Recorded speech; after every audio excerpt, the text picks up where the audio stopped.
Welcome to the Orlando Sentinel's editorial board interview with candidates for House District 42, which includes East Orlando, Maitland, Winter Park, down to Pine Castle and Belle Isle. We have our Republican challenger is Bonnie Jackson. She's a Winter Park attorney who shares a practice with her husband, and she's challenging the incumbent, Eskamani, a Democrat who has served 2 terms in the legislature and was an organizer and political activist with Planned Parenthood. And we're going to be spending about 30 minutes getting to know our candidates, and they will have a chance to make a closing statement. But we look forward to hearing their views on some of the issues that face Florida. And I'm going to start off with one of the questions that touches on the only duty that lawmakers have, which is the budget. Right now, Florida's budget situation is very much in flux because we have no real estimate of what Hurricane Ian is going to do to the budget. But I guess all we can ask you at this point is, when you're looking at the budget, where should the priorities be and where should the state be looking, if anywhere, for additional revenue? And we will start with the challenger, Ms. Jackson. Thank you for that. I appreciate the opportunity to speak directly to the voters. Voters may not be aware that the Florida legislature just passed the biggest budget in Florida's history, $112 billion. There's also $20 billion in reserves. So Florida's in pretty good shape. A lot of that money has been allocated because of what happened during COVID. And I am a fiscal conservative, which means I believe in smaller, more efficient government.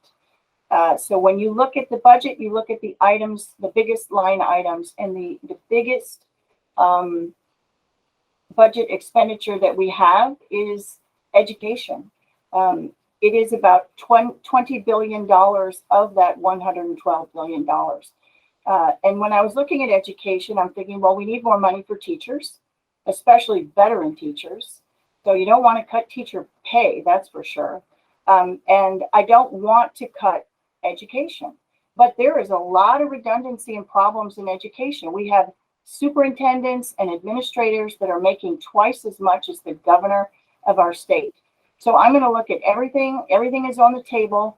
I want a quality education, so I'm not looking to attack the biggest budget item, but that is some place to start. And I think school administrators, they can give up some of their salary to help teacher pay, because you don't need to be paying a superintendent of schools twice as much as the governor of the state of Florida. Well, thanks so much for having us to the Ed Board, and it's always an honor to talk directly to the Orlando Sentinel, but also to our voters who are watching at home. And again, my name is Eskamani. I'm so proud to serve District 47, soon to be 42 in the state legislature, and to earn the support of a diverse community of folks of every political background, generation, experience. And you are correct that the one constitutional responsibility of a state lawmaker is the budget. Florida has actually $109 billion budget because the governor did veto several items, and 40% of that budget is actually funded by the federal government. So our state is very much reliant on federal support, which of course, as you've noted, is not sustainable. Now, there are many ways for Florida to actually make up for budget holes while not raising taxes on anyone and not having to make cuts to areas where we need investments like public education.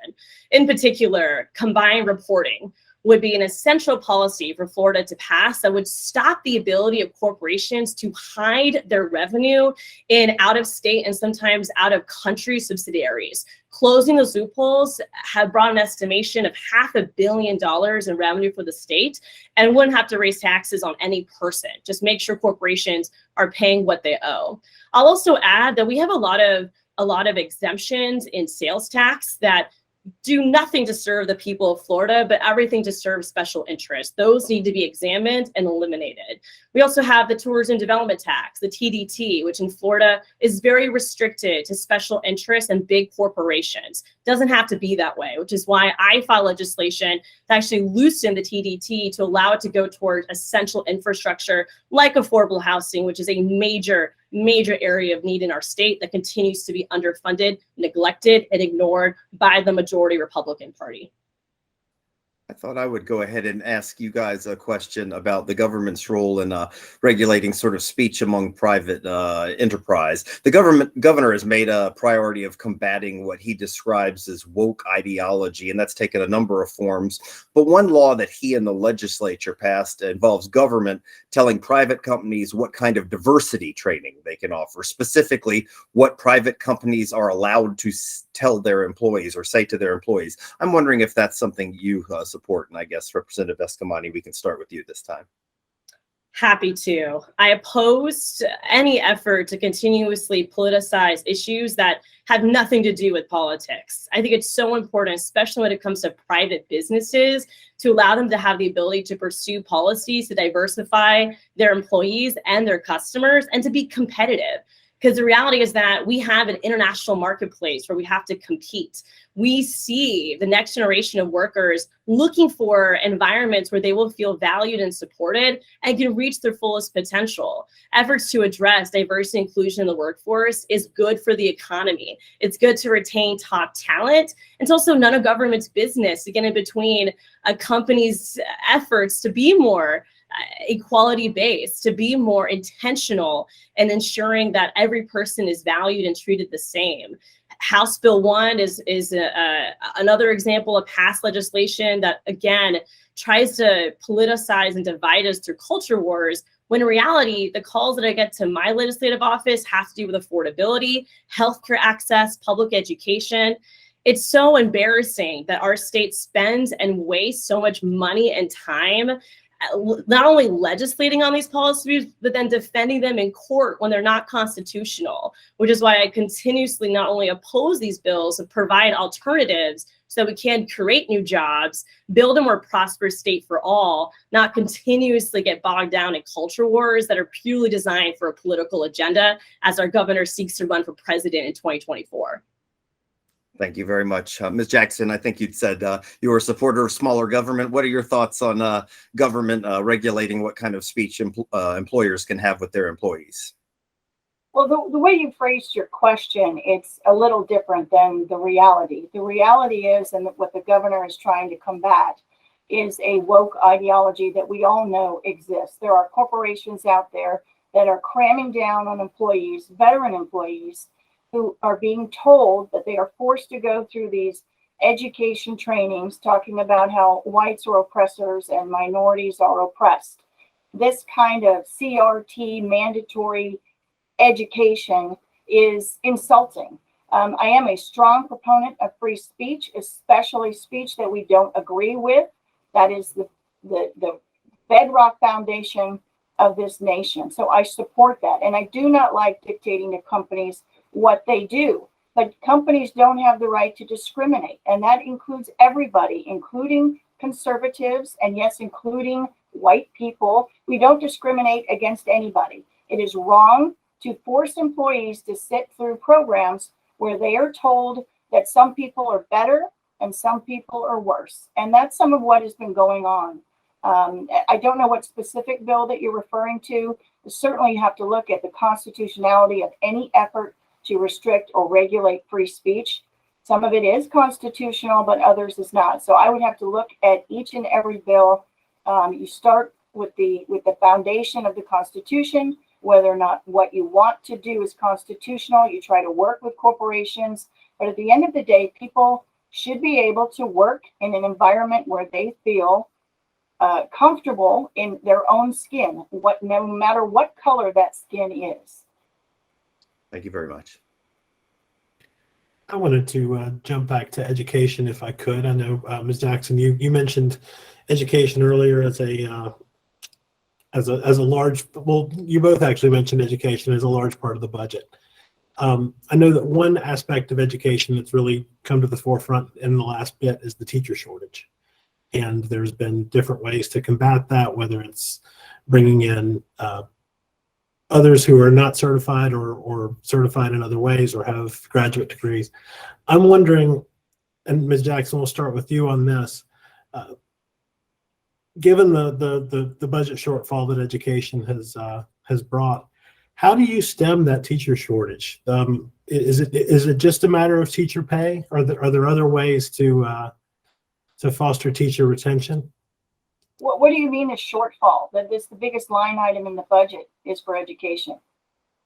Yes, I understand that, but with what we had discussed earlier was sort of the fact that some areas of the budget may have to be reprioritized, and education was one spot where you saw possible cuts. But specifically, I'm asking about the teacher shortage and the fact that we're having trouble retaining good teachers, and I wondered, beyond teacher pay, is there something that you think can be done better to keep educators in the industry? I don't like to speculate. What I would like to do is have a conversation with veteran teachers and talk to them about why they think there's a shortage of teachers or why some are leaving. I know anecdotally some teachers are leaving because they don't agree with the parental rights legislation that was passed. I also know some teachers are leaving because they don't agree with CRT and other things that are being crammed down their throat that they think are unhealthy for their students.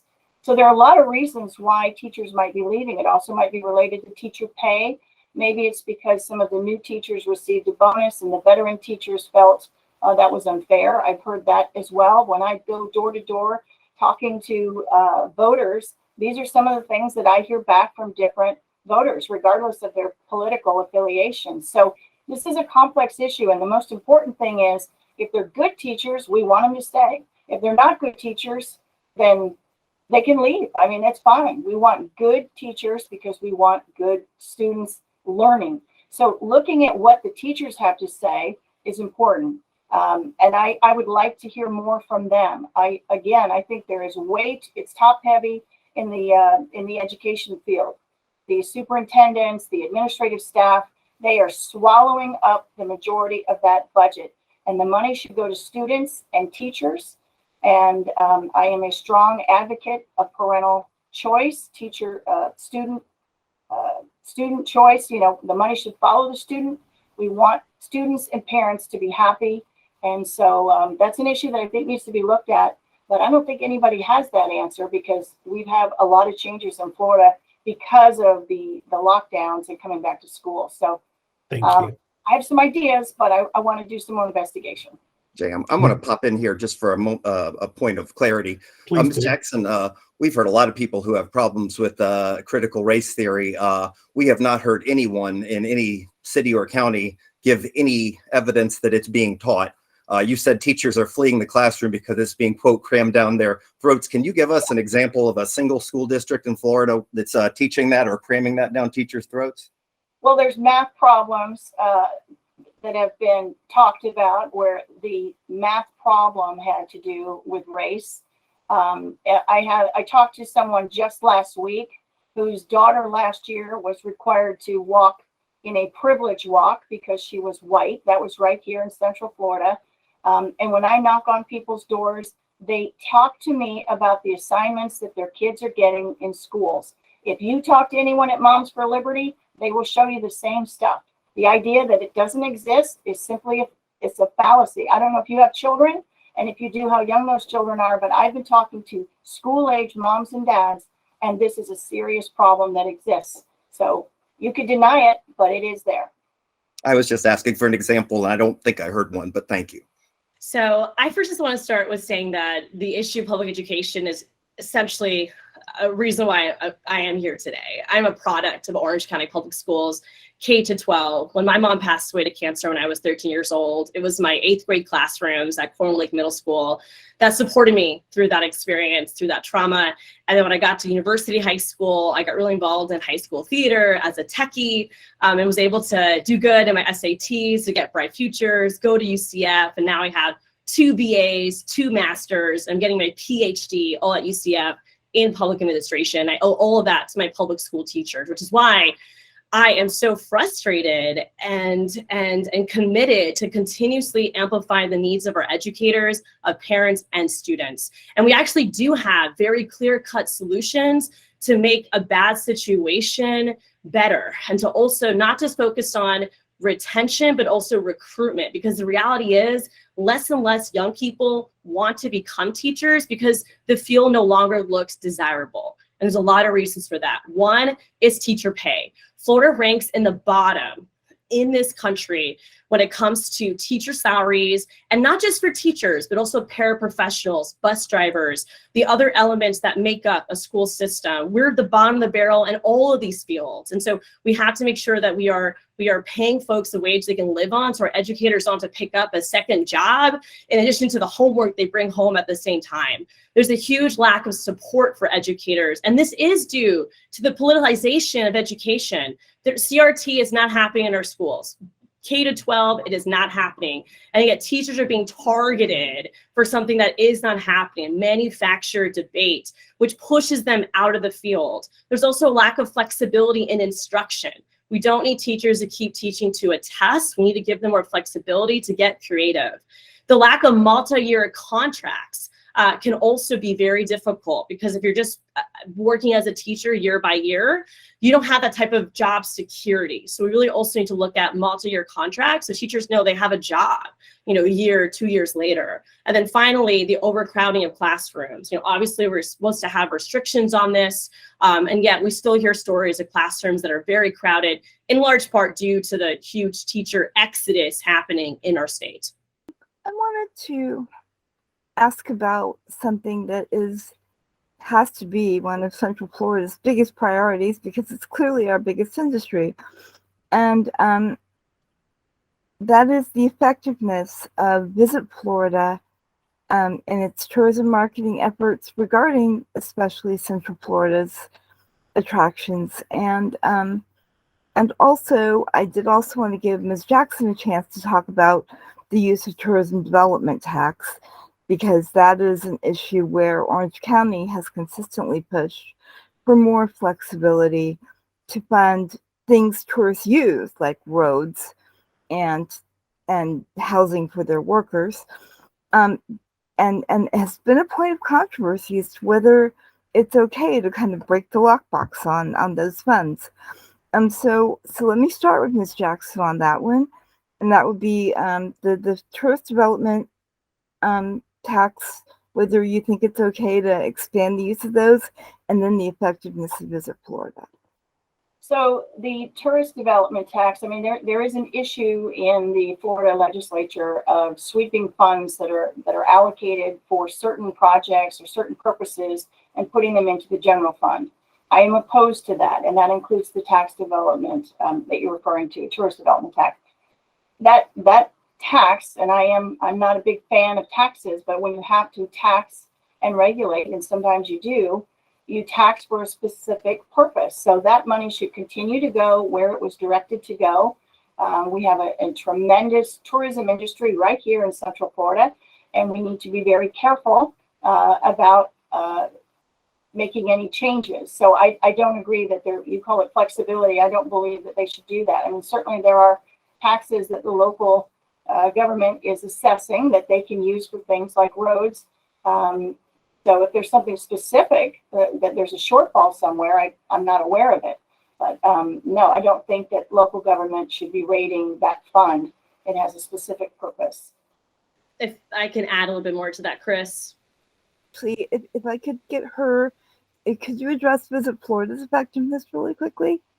Could you repeat that? I had a little trouble understanding. The effectiveness of Visit Florida. Visit Florida. Yeah.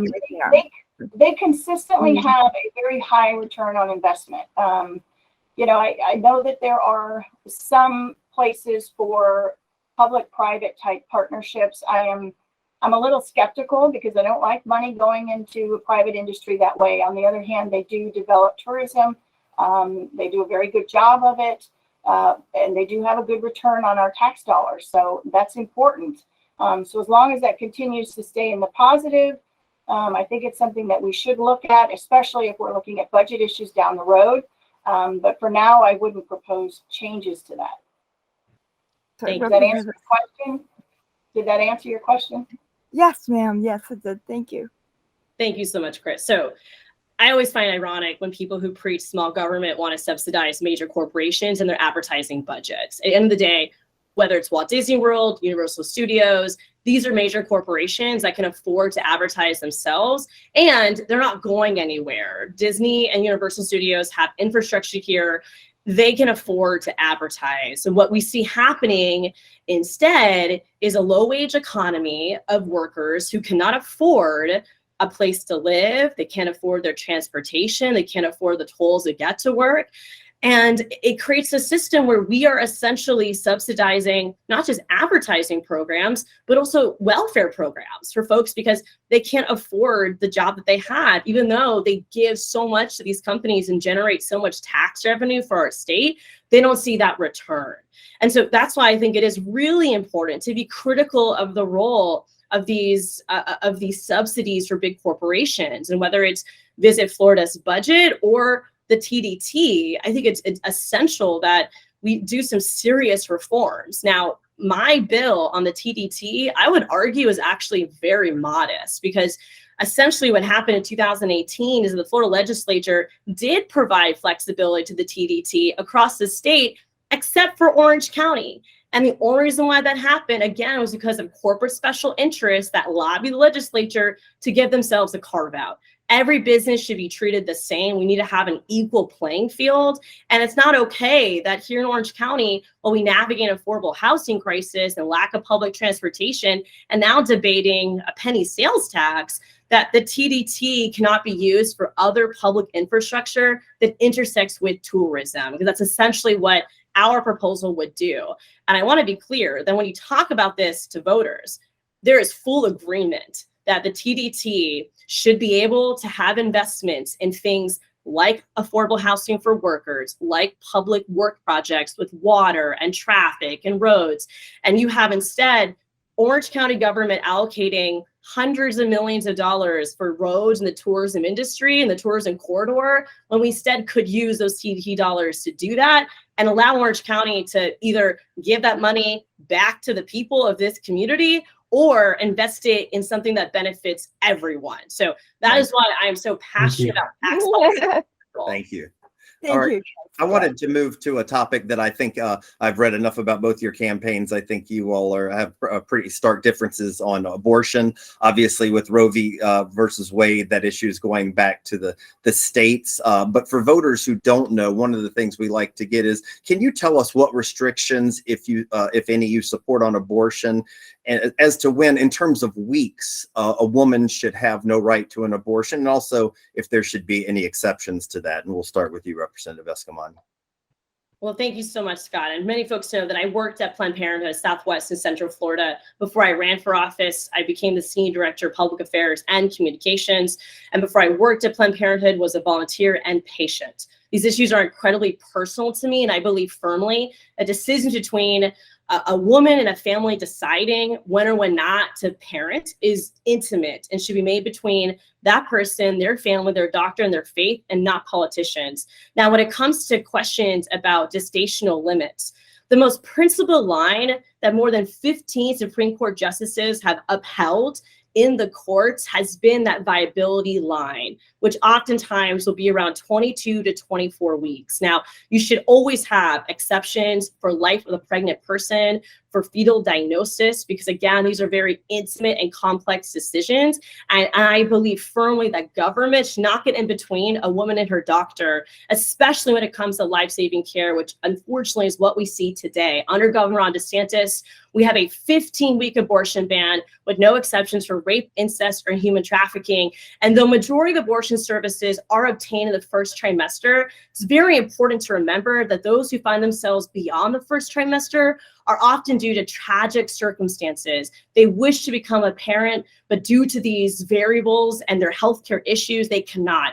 We have situations of people who are housing insecure, who are navigating addiction, and discover that they're pregnant beyond 15 weeks, and they're looking for support and answers. We need to strengthen our safety net so that cost is not a barrier to parenting, that adoption is a clear option, but we should not do that in taking away the rights of women and girls here in this state. Thank you very much. And Ms. Jackson, is there ever a point where you believe a woman should have a right to an abortion, and are any cases for exceptions? So I know my opponent in this race would like to relitigate Roe v. Wade, but it has been extensively litigated, and the United States Supreme Court has held that there is no constitutional right to an abortion. If there were, you could compel doctors to provide abortions. You don't have that right. It goes back to the states, and the states decide based on who you elect. And in this state, we have a conservative legislature that has already decided on this issue. They have signed into law a 15-week abortion ban, which means you can have an abortion up to 15 weeks. Over 90% of abortions are performed in those first 15 weeks, over 90%. And you don't need an exception. You just go in and you can terminate your pregnancy for any reason. That is plenty of time for someone who has been the victim of rape, incest, human trafficking, or otherwise. Furthermore, an abortion pill is only approved by the FDA up to 10 weeks. So the issue that we have a problem and that there's not abortion access is utterly absurd in the state of Florida. We need to let the 15-week abortion ban work its way through the courts to make sure that there is a final decision about constitutionality on that issue. So you don't need an exception when you have an abortion ban after 15 weeks. And just so I'm clear, you do support, does that mean you support a woman's right to choose up until that 15 weeks? I am a pro-life candidate. I believe in life. I believe in a culture of life.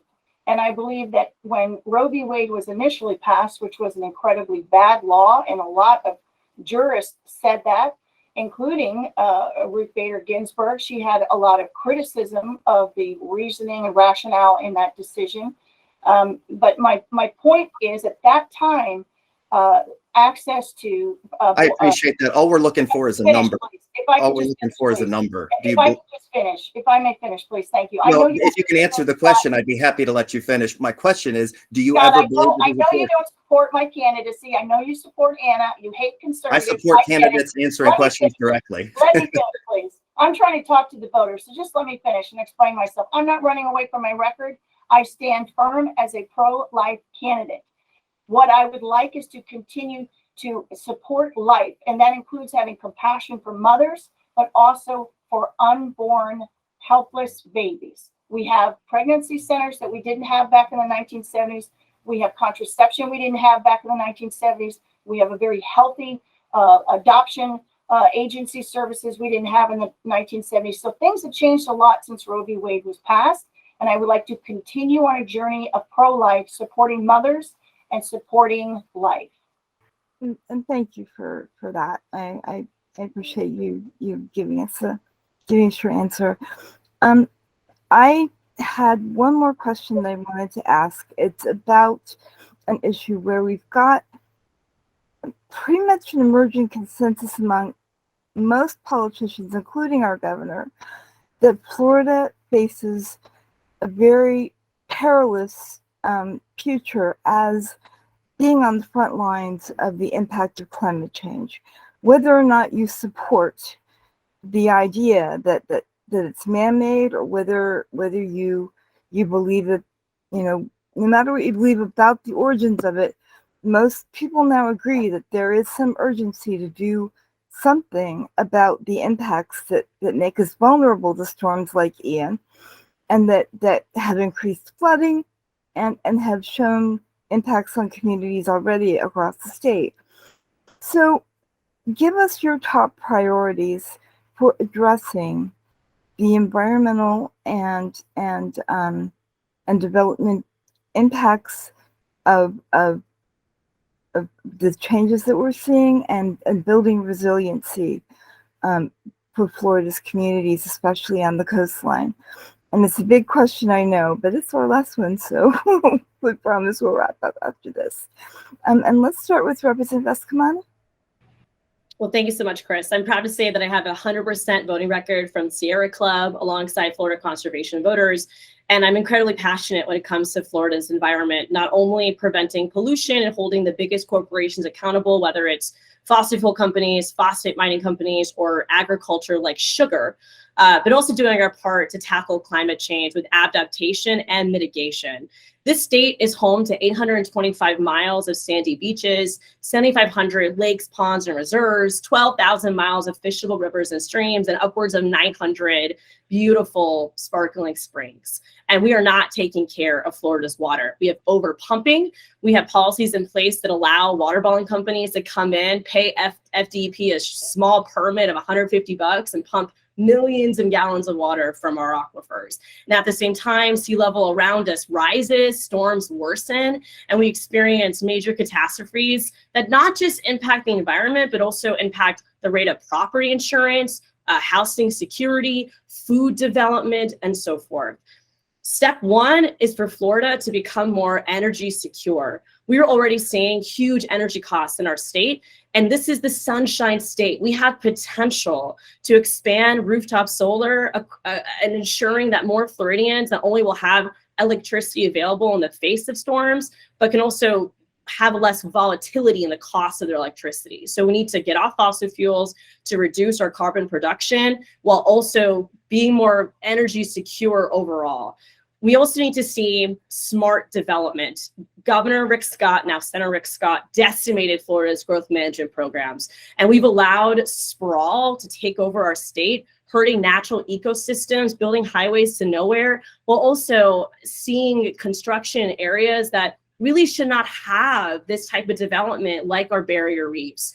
The governor has also preempted local governments from being able to have smart growth policies. So it's even harder, to maintain thoughtful infrastructure that keeps in consideration floodplains alongside other environmental hazards. We need to restore those protections, help local governments plan strategically and thoughtfully, and not build in areas that might be profitable for some but dangerous to others.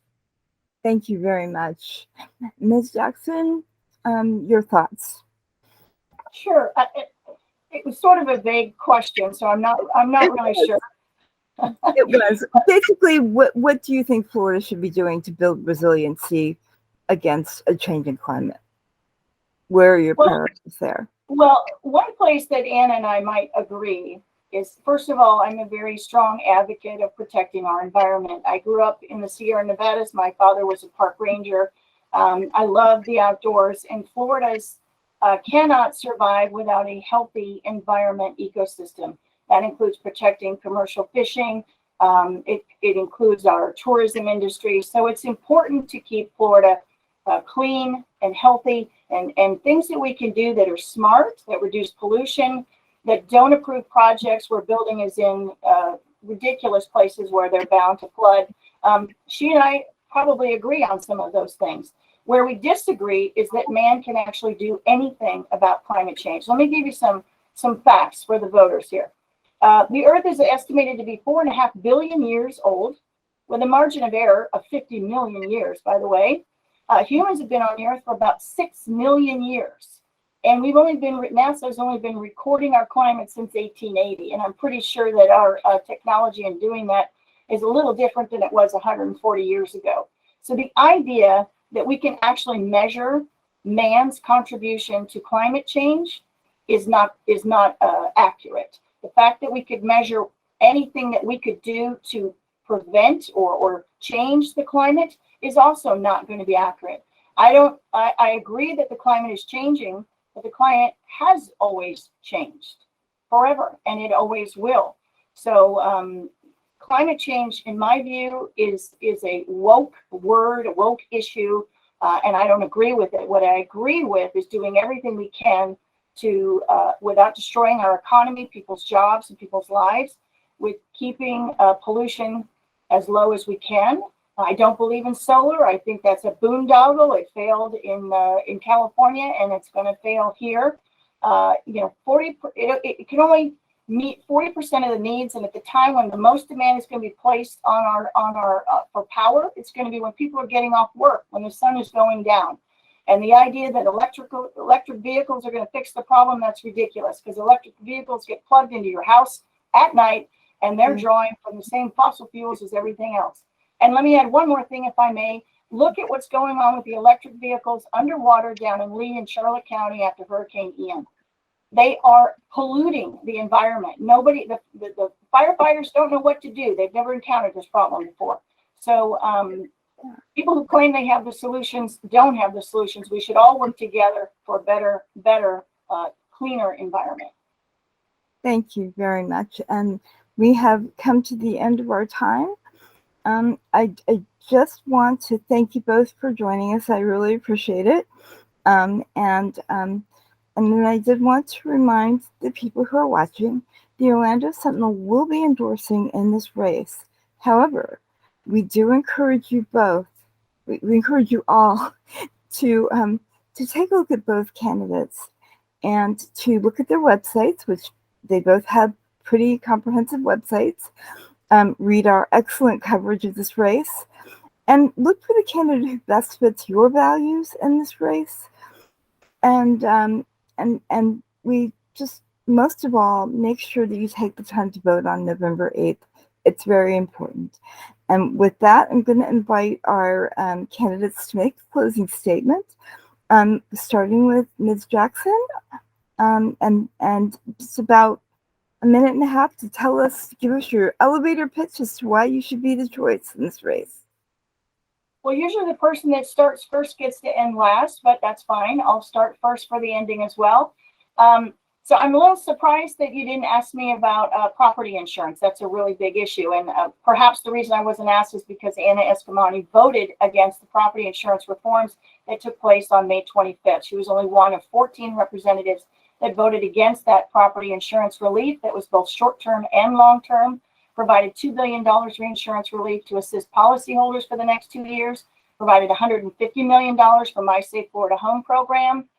It prohibits insurance companies from denying coverage if your roof is more than 15 years old or has more than 5 years remaining life. It also did a new application of attorney fee multiplier, and it limited the assignment of attorney's fees. So the Florida legislature did some really good stuff right ahead of Hurricane Ian to help, and Anna Eskamani voted against it.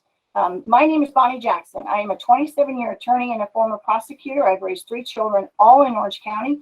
I founded my own law firm, which means I am also a small business owner. I believe in liberty. I believe in parental rights.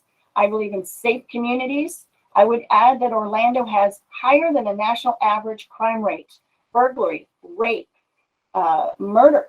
That's right here in Central Florida. We need conservative representation. We need somebody like me, Bonnie Jackson. I hope that you will vote for me on November 8th for Florida House District 42. And I would like to thank the Orlando Sentinel, despite their very left-leaning tendencies, for providing us with this forum. Thank you.